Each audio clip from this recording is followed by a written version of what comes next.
ಧಾರವಾಡ ಜಿಲ್ಲಾ ಮತ್ತು ಉತ್ತರ ಕರ್ನಾಟಕದ ಹುಲಿ ಈಗ ಹೊರಗೆ ಬಂದೈತ್ರಿ. ಯಾವ ಹುಲಿ ಅಂತಾರೆ ನೀವು? ಉತ್ತರ ಕರ್ನಾಟಕದ ಹುಲಿ. ನೇರ ಮಾತಾಡುವಂಥ ದಿಟ್ಟ ಹೋರಾಟದ ಮುಖಾಂತರ ತನ್ನ ರಾಜಕೀಯ ರಂಗದ ಪರ್ವವನ್ನು ಪ್ರಾರಂಭ ಮಾಡಿ ಮಂತ್ರಿಯಾಗಿ ಶಾಸಕ ಆಗಿ ದೇಶೆಲ್ಲ ರಾಜ್ಯದ ಗಮನ ಸೆಳೆದಂಥ ಇದೇ ಧಾರವಾಡ ಗ್ರಾಮೀಣದ ಶಾಸಕ ವಿನಯ್ ಕುಲಕರ್ಣಿ ಹುಲಿ ಹೊರಗೆ ಬಂದೈತಿ. ನ್ಯಾಯ ದೇಗುಲತೆ, ನ್ಯಾಯಾಂಗದ ಮೇಲೆ ಎಷ್ಟೊಂದು ವಿಶ್ವಾಸ ಇಡಬೇಕನ್ನೋದು ನೋಡ್ರಿ. ಯಾವಾಗಲೂ ನ್ಯಾಯಾಲಯ ಯಾವಾಗಲೂ ಯಾರಿಗೂ ಅನ್ಯಾಯ ಮಾಡುವುದಿಲ್ಲ. ನ್ಯಾಯ ದೇಗುಲತೆ ಇವತ್ತು ಎತ್ತಿ ಹಿಡ್ದೈತಿ. ಇದೇ ವಿನಯ್ ಕುಲಕರ್ಣಿಗೆ ಶುಭದ ಶುಕ್ರವಾರ, ಲಕ್ಷ್ಮೀವಾರ ಮತ್ತು ಅಲ್ಪಸಂಖ್ಯಾತರದ ಜುಮ್ಮಾವಾರ.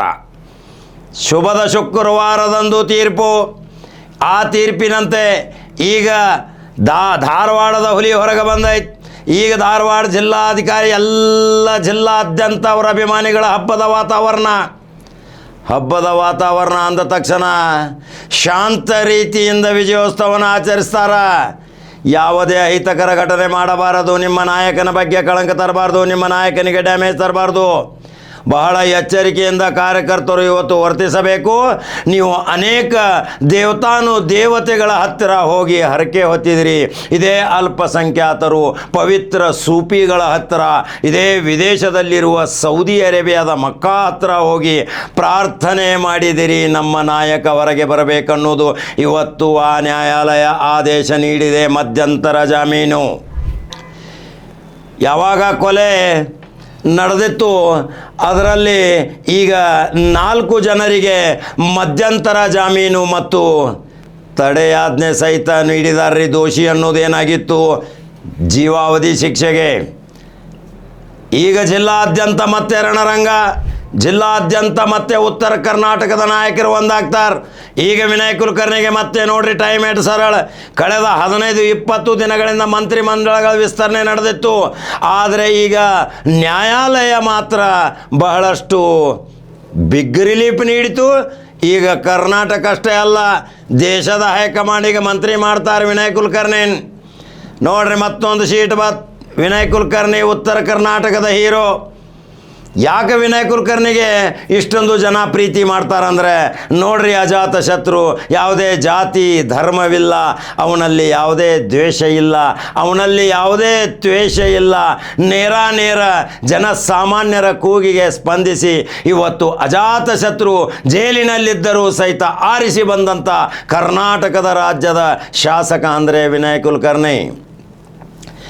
ಈಗ ಕರ್ನಾಟಕ ರಾಜ್ಯದ ಮುಖ್ಯಮಂತ್ರಿ ಮತ್ತೆ ತನ್ನ ಕೈ ಬಲಪಡಿಸುವ ಸಲುವಾಗಿ ವಿನಯ್ ಕುಲಕರ್ಣಿನ ಮಂತ್ರಿ ಮಾಡ್ಬೇಕಂತೇಳಿ ಈಗಾಗಲೇ ಹೈಕಮಾಂಡ್ಗೆ ದೂರವಾಣಿ ಮುಖಾಂತರ ತಿಳಿಸಿದ್ದಾರೆ. ಪಟ್ಟಿ ರೆಡಿಯಾಗಿತ್ತು. ಇನ್ನು ಒಂದು ಪಟ್ಟಿಯಾಗಿ ಒಬ್ಬನ ಹೆಸರು ತೆಗೆದು ಈ ಹೆಸರು ಸೇರ್ಪಡೆ ಮಾಡಬೇಕು. ಯಾಕಂದರೆ ಇದು ಬಲಾಢ್ಯ ಶಕ್ತಿ, ಉತ್ತರ ಕರ್ನಾಟಕದ ಹೀರೋ. ಉತ್ತರ ಕರ್ನಾಟಕದಲ್ಲಿ 20-25 ಶಾಸಕರನ್ನು ತರುವಂಥ ಶಕ್ತಿ ವಿನಯ್ ಕುಲಕರ್ಣಿ. ಇವತ್ತು ಅವರ ಧರ್ಮಪತ್ನಿ ಎಷ್ಟೊಂದು ಗ್ರಾಮೀಣ ಭಾಗದಲ್ಲಿ ಸಂಚರಿಸಿದರೂ ಸಹಿತ ವಿನಯನ್ನ ನಮಗೆ ಬೇಕು, ವೈಶಾಲಿ ಬೇಕು. ವೈಶಾಲಿನೂ ಸಹಿತ ಅನೇಕ ದೇವತೆಗಳ ಹತ್ತಿರ ಹೋಗಿ ಮೊರೆ ಹೋಗಿ ನನ್ನ ತಂದೆ ಹೊರಗೆ ಬರಬೇಕು, ನನ್ನ ತಂದೆ ನನ್ನ ಜೊತೆ ಇರಬೇಕೆಂದು ಮುದ್ದಿನ ಮಗಳದ ಆಸೆ ಇರ್ತೈತಲ್ರಿ ಯಾವಾಗಲೂ. ಆ ದೇವರು ಇವರ ಕೂಗನ್ನು ಕೇಳಿದ. ಆ ಮುದ್ದಿನ ಮಗಳು ಅನೇಕ ಬಾರಿ ವ್ರತಗಳನ್ನು ಆಚರಣೆ ಮಾಡಿ ಪ್ರತಿ ಶುಕ್ರವಾರ ಉಪವಾಸಗಳನ್ನು ಮಾಡಿ ಇವತ್ತೇ ಪ್ರತಿ ಶುಕ್ರವಾರದಂತೆ ಈ ವಾರವೂ ಉಪವಾಸ ವೃತ್ತವನ್ನು ಮಾಡಿ ತನ್ನ ತಂದೆಗೆ ಪ್ರಾರ್ಥನೆ ಮಾಡ್ತಾಳ. 10ವರೆಗೆ ಆದೇಶ ಆಗತೈತಿ. ತನ್ನ ತಂದೆಗೆ ಒಂದು ನ್ಯಾಯಾಲಯ ಬಿಗ್ ರಿಲೀಫ್ ಕೊಡ್ತೈತಿ. ಇನ್ನು ಜಿಲ್ಲಾ ಆದ್ಯಂತ ಧಾರವಾಡದ ಜನತೆ ಥೈ ಕುಣಿತಾರ ಅವರ ಅಭಿಮಾನಿಗಳು ಬಾಡ್ರಿ. ಇನ್ನು ದುಷ್ಟರಿಗೆ ಸಿಂಹ ಸಪನ. ಏನು ಷಡ್ಯಂತ್ರಗಳನ್ನ ನಡೆಸಿದಿರಿ? ವಿನಯ್ ಕುಲಕರ್ಣಿನ ಮುಗಿಸ್ಬೇಕು. ವಿನಯ್ ಕುಲಕರ್ಣಿ ಧಾರವಾಡ ಜಿಲ್ಲಾ ರಾಜಕಾರಣಿ ಕೊನೆ ಅಂದವರು. ಯಾಕಂತೀರಿ ಆ ಕೊನೆ? ದೇವರು ಮಾತ್ರ ಯಾರ ರಾಜಕಾರಣ ಮತ್ತು ತನ್ನ ವ್ಯಕ್ತಿತ್ವವನ್ನು ಕೊನೆಗಾಣಿಸಲಿಕ್ಕೆ ದೇವರನಿಗೆ ಮಾತ್ರ ಶಕ್ತಿ. ಅದೇ ದೇವತಾ ರೂಪದಲ್ಲಿ ಬಂದಂಥ ನ್ಯಾಯಾಲಯ ಇವತ್ತು ಮಧ್ಯಂತರ ಜಾಮೀನು ನೀಡ್ತೈತಿ. ಜೀವಾವಧಿ ಶಿಕ್ಷೆಗೆ ದೋಷಿ ಅನ್ನೋದನ್ನು ತಡೆ ಒಡ್ತೈತಿ. ಈಗ ಮತ್ತೆ ಶಾಸಕ ಸ್ಥಾನಕ್ಕೆ ಕಲಂಕಿಲ್ಲ, ಮತ್ತೆ ಶಾಸಕನಾಗಿ ಮುಂದುವರಿತಾನ ಇವನೇ ವಿನಯ್ ಕುಲಕರ್ಣಿ. ರಾಜ್ಯದ ಮಂತ್ರಿಯಾಗಿ ಉತ್ತರ ಕರ್ನಾಟಕದ ಮತ್ತೆ ಲೀಡರ್ ಅನಿಸ್ಕೊಂಡು ಹೀರೋ ಆಗಿ ಬರ್ತಾನ ಅವನೇ ವಿನಯ್ ಕುಲಕರ್ಣಿ. ಭಾಳ ಸಂಚಾರ ಮಾಡಿದಾಗ ಭಾಳ ಕಿರಿಯ ಪ್ರತಿಕೆಗಳು ಮಾತಾಡ್ರಿ. ವಿನಯ್ ಕುಲಕರ್ಣಿ ಇನ್ನೇನು ಬರೋದಿಲ್ಲ ಕಾಕ, ವಿನಯ್ ಕುಲಕರ್ಣಿ ಸಾಧ್ಯ ಇಲ್ಲ, ಇನ್ನು ಜೀವಾವಧಿ ಶಿಕ್ಷೆ, ಜೀವನ ಪರ್ಯಂತ ಅಲ್ಲೇ ಇರೋದು. ಆದರೆ ನೀವು ಮಾತನಾಡಿದಿರಿ ಮಾತ್ರ ದೇವರ ಕೂಗನ್ನು ಕೇಳಿಸ್ಕೊಳ್ಳೋ ಬರ್ದಾರ. ಕೆಲವರು ಪ್ರಾರ್ಥನೆ ಮುಖಾಂತರ ಗ್ರಾಮೀಣ ಭಾಗದಲ್ಲಿ ಹಳ್ಳಿಯ ಜನ ವಿನಯ್ ಕುಲಕರ್ಣಿನ ಮಗನಾಗಿ ತಿಳ್ಕೊತಾರ, ತಮ್ಮನಾಗಿ ತಿಳ್ಕೊತಾರ, ಒಂದು ಒಳ್ಳೆಯ ರೂಪದಲ್ಲಿ ನೋಡ್ತಾರ. ಅಭಿವೃದ್ಧಿಯ ಹರಿಕಾರ ಈ ವಿನಯ್ ಕುಲಕರ್ಣಿಗೆ ಪ್ರಾರ್ಥನೆ ಮಾಡಿ ಒಂದು ಅಜ್ಜಿ, 80 ವರ್ಷದ ಅಜ್ಜಿ ಇದೇ ಶುಕ್ರವಾರದಂದು ಬೆಳಿಗ್ಗೆ ಒಂದು ದೇವಸ್ಥಾನದಲ್ಲಿ ದೀಪಕ್ಕೆ ಎಣ್ಣೆ ಹಾಕತಾಳ. ಭಾಳ ಕುತೂಹಲದಿಂದ ಕೇಳಬೇಕು ಈ ವಿಷಯ. ಇವತ್ತು ಈ ಕುತೂಹಲಕಾರಿ ವಿಷಯ, ದೈವಿ ಶಕ್ತಿ ಐತಿ, ದೇವರ ಅದಾನ, ದೇವರ ಮೊರೆ ಹೋಗಬೇಕು, ದೇವರು ಸರ್ವಸ್ವವನ್ನು ಕಾಪಾಡ್ತಾನ, ದೇವರು ಮನಸ್ಸು ಪಟ್ಟರೆ ಏನು ಬೇಕಾದ ಉಲಟ ಪಲಟ ಮಾಡ್ತಾನ, ಚಂಡಮಾರುತಗಳನ್ನು ತರ್ತಾನ, ಸುನಾಮಿ ಅಲೆ ತರ್ತಾನ, ದೇಶ ಅಲ್ಲ ಜಗತ್ತನ್ನು ಸರ್ವನಾಶ ಮಾಡುವಂಥ ಶಕ್ತಿ ದೇವರಲ್ಲಿ ಮಾತ್ರ ಐತಿ. ಆ ದೇವರೇ ಆ ನ್ಯಾಯಾಧೀಶರ ತಲೆಯಲ್ಲಿ ಇದು ಸತ್ಯದ ಪ್ರಕರಣ ಐತಿ ಅಂತ ತಿಳಿಸಿರಬೇಕು, ನಾವು ತಿಳಿಬೇಕು.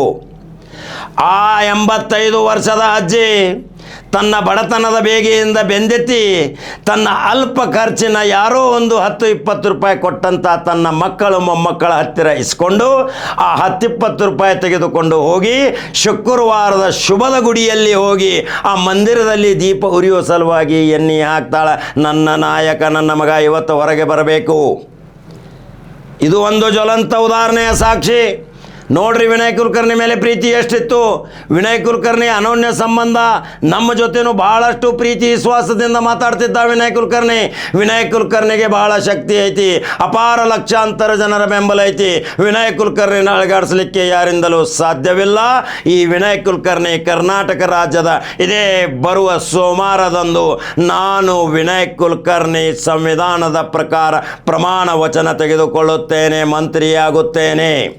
ಯಾವ ರಾಗದೇಶ ಇಲ್ಲದೆ ಜನರ ಹಿತ ಕಾಪಾಡ್ತೇನೆ, ಕರ್ನಾಟಕ ರಾಜ್ಯದ ಗಡಿ ಕಾಪಾಡ್ತೇನೆ, ಕರ್ನಾಟಕ ರಾಜ್ಯದ ಸರ್ವಜಾತಿ ಜನಾಂಗದ ಸುಖ ದುಃಖದಲ್ಲಿ ಪಾಲ್ಗೊಳ್ತೇನೆ ಅಂತ ಮಂತ್ರಿಯಾಗಿ ಪ್ರಮಾಣ ವಚನ ತೆಗೆದುಕೊಳ್ಳುತ್ತೇನೆ ಅಂದಾಗ ಇಡೀ ರಾಜ್ಯದ ಜನತೆ ಎಲ್ಲರ ಗಮನ ವಿನಯ್ ಕುಲಕರ್ಣಿ ಹತ್ರ ಅಲ್ರಿ.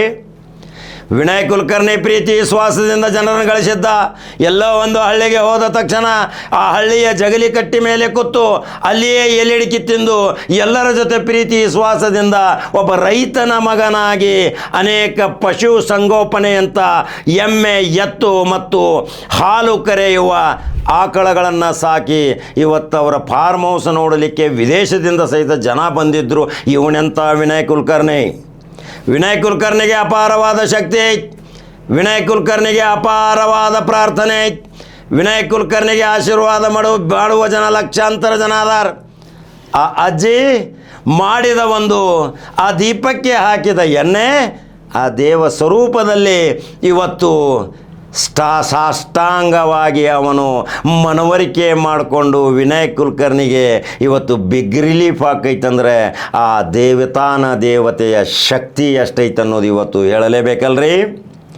ಅನೇಕ ಮುಸಲ್ಮಾನ ಬಾಂಧವರನ್ನು ಕೇಳಿದೆ, ನಾನು ಅಲ್ಪಸಂಖ್ಯಾತರನ್ನು ಕೇಳಿದೆ, ಹೆಂಗ್ರಿ ವಿನಯ್ ಕುಲಕರ್ಣಿ ಅಂತೇಳಿ. ವಿನಯ್ ಕುಲಕರ್ಣಿ ಸಲುವಾಗಿ ನಾವು ಪ್ರಸಿದ್ಧ ಸೂಫಿ ಸಂತರ ಹತ್ತಿರ ಹೋಗಿ ಪ್ರಾರ್ಥನೆ ಮಾಡಿದ್ದೀವಿ. ಇದೇ ವಿದೇಶದ ಮಕ್ಕಾ ಯಾತ್ರೆಯಲ್ಲಿಯೂ ಸಹಿತ ವಿನಯ್ ಕುಲಕರ್ಣಿಗೆ ಬಿಡುಗಡೆ ಆಗತೈತಿ, ಆಗಲೇಬೇಕು ಅಂತೇಳಿ ನಾವು ಪ್ರಾರ್ಥನೆ ಮಾಡಿದ್ದೀವಿ ಕಾಕ. ಇನ್ನು ಒಂದು 15-20 ದಿನದಲ್ಲಿ ತೀರ್ಪು ಬರ್ತೈತಿ. ನಮ್ಮ ನಾಯಕ ಹೊರಗೆ ಬರ್ತಾನ, ಮತ್ತೆ ಜನಸೇವೆಯಲ್ಲಿ ಮುನ್ನುಗ್ಗುತ್ತಾನ. ಅನೇಕ ಜ್ವಲಂತ ಸಮಸ್ಯೆಗಳು ಇದ್ದು ಅವರ ಧರ್ಮಪತ್ನಿ ಒಂದು 50% ಕೆಲಸ ಮಾಡಿದರು. ಆದರೆ ಈ ನಾಯಕನ ಧಾಡಿಸಿತನ, ಈ ನಾಯಕನ ಶಕ್ತಿತನ ಯಾರಿಂದಲೂ ತಡೆ ಒಡ್ಡಲಿಕ್ಕೆ ಸಾಧ್ಯವಿಲ್ಲ. ಇದು ಒಂದು ದೊಡ್ಡ ಮಹಾಪೂರದ ಬಿರುಗಾಳಿ, ಸುಂಟರಗಾಳಿ ಈಗ ಜಿಲ್ಲಾದ್ಯಂತ ಅಷ್ಟೇ ಅಲ್ಲ, ಉತ್ತರ ಕರ್ನಾಟಕದಲ್ಲಿ ಬಂದೈತಿ. ಇದೇ ವಿನಯ್ ಕುಲಕರ್ಣಿಯ ಅಭಿಮಾನಿಗಳು ಇವತ್ತು ಹರ್ಷೋದ್ಗಾರಗಳಿಂದ ಬಹಳಷ್ಟು ಕುಣಿದು ತೈ ಕುಣ್ಯಾಕತ್ತೀರಿ. ಹಂಗಾದ್ರೆ ನಿಮ್ಮ ನಾಯಕ ಮಂತ್ರಿ ಆಗಬೇಕಲ್ರಿ. ಖಡಕ ಜವಾರಿ ಕಾಕ ಹೇಳ್ತಾನ, ಈ ವಿನಯ್ ಕುಲಕರ್ಣಿ ಮಂತ್ರಿ ಆಗಬೇಕು, ವಿಧಾನಸಭಾ ಪ್ರವೇಶ ಮಾಡಬೇಕು, ಜನರ ಅಭಿವೃದ್ಧಿಗಾಗಿ ರಾತ್ರಿ ಹಗಲಿ ಮತ್ತೆ ತನ್ನ ಕಾಯಕದ ಕೆಲಸ ಮಾಡಬೇಕು. ಅನ್ನ ಬಸವಣ್ಣರ ನಾಡಿನಲ್ಲಿ ಹುಟ್ಟಿದಂಥ ಇದೇ ವಿನಯ್ ಕುಲಕರ್ಣಿ ಕಾಯಕವೇ ಕೈಲಾಸ, ಅನ್ನದಾಸೋಹವೇ ನನ್ನ ಪರಮಶಕ್ತಿ ಅಂದಿದ್ದು ಎಲ್ಲರೂ ಇವತ್ತು ನೆನಪು ಮಾಡಿಕೊಳ್ಳಬೇಕು. ಹಾಗಾದರೆ ಈ ಖಡಕ ಜವಾರಿ ಕಾಕ ನಂಬರ್ 1 ನ್ಯೂಸ್ ಕನ್ನಡ ಯೂಟ್ಯೂಬ್ದಾಗ ಬಟನ್ ಹೊಡ್ರಿ, ಫೇಸ್ಬುಕ್ ಫಾಲೋ ಮಾಡಿರಿ, ಯಾವರ ದೃಶ್ಯಗಳನ್ನು ಹಾಕಾಕತ್ತನ್ನು ನೋಡ್ತೀರಿ. ಮತ್ತೊಂದು ಕಡಕ್ ಜವಾರಿ ಸುದ್ದಿ ಹಂಗೆ ಬರ್ತೀನಿ. ನಮಸ್ಕಾರ.